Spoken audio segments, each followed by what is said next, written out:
Santos.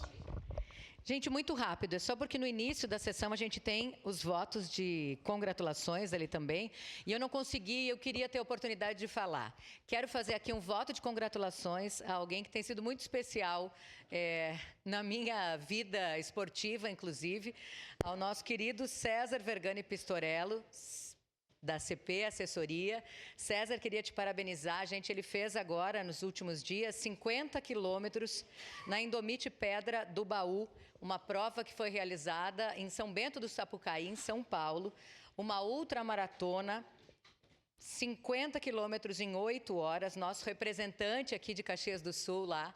César, parabéns. Eu tenho aprendido muito contigo e com toda a equipe da CP, o quanto a gente precisa de persistência, de dedicação para cuidar da própria saúde, para melhorar também na corrida, mas não só em índices, né, mas muito mais no nosso cuidado com a saúde física, psicológica. Então, parabéns ao César. A gente sabe da dedicação e a gente sabe que esse desempenho tão expressivo reforça ainda mais o teu mérito, o teu trabalho. Então, parabéns, segue firme e não desiste da gente, assim, continua, principalmente de mim, assim, né? Continua incentivando para que o esporte possa fazer parte da minha vida cada vez mais, principalmente a corrida. Parabéns para ti, César, por esse momento e por levar o nome de Caxias tão longe como São Bento do Sapucaí, em São Paulo, nos teus, cansei só de falar, 50 quilômetros nessa ultramaratona de montanha. Parabéns. Obrigado, vereadora Marisol Santos. Vereador Cláudio